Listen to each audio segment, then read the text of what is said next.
জাতীয় নির্বাচন ঘনিয়ে আসতেই ২৯ জেলার জেলা প্রশাসক বদলি ও নতুন নিয়োগ দিয়েছে সরকার। জনকণ্ঠে প্রকাশিত এক প্রতিবেদনে বলা হয়, এই পদায়ন ঘিরে ফের উঠেছে নিরপেক্ষতা, দক্ষতা ও রাজনৈতিক আনুগত্যের প্রশ্ন।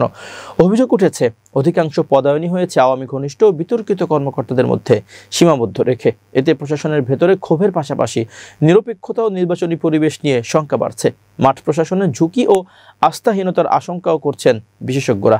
নির্বাচনের আগে আওয়ামী ঘনিষ্ঠ ও বিতর্কিত কর্মকর্তাদের জেলা প্রশাসক পদে এই পদায়নকে অনেকেই দেখছেন নির্বাচনী মাঠ দখলের কৌশল হিসেবে। আর এই কারণে জেলা প্রশাসক নিয়োগ নিয়ে জনপ্রশাসনের বিতর্ক যেন পিছু ছাড়ছে না, বরং নির্বাচন ঘনিয়ে আসার সঙ্গে সঙ্গে তা আরও ঘনীভূত হচ্ছে। জনপ্রশাসন মন্ত্রণালয় ও মন্ত্রিপরিষদ বিভাগের সাবেক কর্মকর্তা বর্তমানে অন্য মন্ত্রণালয়ের দায়িত্ব পালন করছেন এমন বেশ কয়েকজন কর্মকর্তা জানান, সামনে নির্বাচন, এই সময়ে মাঠ প্রশাসনের দায়িত্ব পেয়েছেন আওয়ামী সরকারের সুবিধাভোগী অন্তত ১০ থেকে ১২ জন কর্মকর্তা। পাশাপাশি মাঠ প্রশাসনে অভিজ্ঞতা না থাকা সত্ত্বেও ৩ জন ইকোনমিক ক্যাডারের কর্মকর্তাকে জেলা প্রশাসক হিসেবে পদায়ন করা হয়েছে। এছাড়া অভিজ্ঞতা নাই বললে চলে এমন অযোগ্যদের ডিসি হিসেবে নিয়োগ হয়েছে। এতে একদিকে যেমন নির্বাচনকালীন মাঠ প্রশাসনে বড় ঝুঁকির শঙ্কা রয়েছে, তেমনি যোগ্য ও বঞ্চিত কর্মকর্তাদের বঞ্চনার ভার আরও বাড়ছে বলে মনে করেন তারা। সামাজিক মাধ্যমে জয় বাংলা জয় বঙ্গবন্ধু স্লোগান দেওয়ার ভিডিও ভাইরাল হওয়া আজাদ জাহানকে গাজীপুরের জেলা প্রশাসক হিসেবে পদায়ন করেছে সরকার। এর আগে তিনি ভোলা জেলার প্রশাসক হিসেবেও দায়িত্ব পালন করেছেন। আওয়ামী ঘনিষ্ঠ এই কর্মকর্তার বিরুদ্ধে দুর্নীতির মাধ্যমে নিজ এলাকায় শত একর জমিতে মৎস্য ঘের তৈরির অভিযোগ রয়েছে। তা সত্ত্বেও তাকে নির্বাচনকালীন সময়ে গুরুত্বপূর্ণ জেলা গাজীপুরের ডিসি হিসেবে দায়িত্ব দেওয়ায় প্রশাসনের ভেতরে অসন্তোষ দেখা দিয়েছে। একইভাবে সামাজিক মাধ্যমে আওয়ামী লীগ ও বঙ্গবন্ধু পরিবারের সদস্যদের ছবি ও বার্তা শেয়ার করা উপসচিব আফসানা বিলকিসকে মাদারীপুরের জেলা প্রশাসক হিসেবে পদায়ন করা হয়েছে।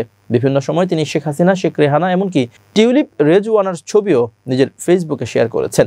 সরকারি কর্মকর্তা হয়েও এমন দলীয় সংশ্লিষ্টতা প্রকাশ্যে আনায় প্রশাসনের ভেতরে সমালোচনার সৃষ্টি হয়েছে। অন্যদিকে নড়াইলের সাবেক ডিসি শারমিন আক্তার জাহানকে ব্রাহ্মণবাড়িয়ার ডিসি করা হয়েছে। উপসচিব পদে পদোন্নতির পরই তিনিও কিছু আওয়ামীপন্থী কর্মকর্তা বঙ্গবন্ধুর মাজারে ফুল দিয়ে বঙ্গবন্ধুর আদর্শে শপথ নেন।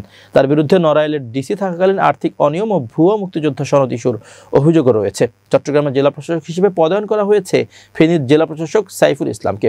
এছাড়া ইকোনমিক ক্যাডারের অন্তত ৩ কর্মকর্তা যাদের মাঠ প্রশাসনের কাজের ভালো অভিজ্ঞতা নেই বললেই চলে, তাদেরও জেলা প্রশাসক হিসেবে নিয়োগ দেওয়া হয়েছে।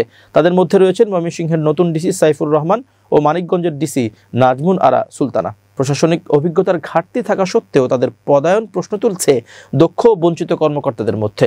একইভাবে আওয়ামী ঘনিষ্ঠ হিসেবে পরিচিত বাগেরহাটের সাবেক ডিসি আহমেদ কামরুল হাসানকে নোয়াখালীর ডিসি হিসেবে পদায়ন করা হয়েছে। তারও মাঠ প্রশাসনের দীর্ঘ অভিজ্ঞতা না থাকলেও ২ জেলার ডিসি পদে পরপর দায়িত্ব দেওয়া হয়েছে।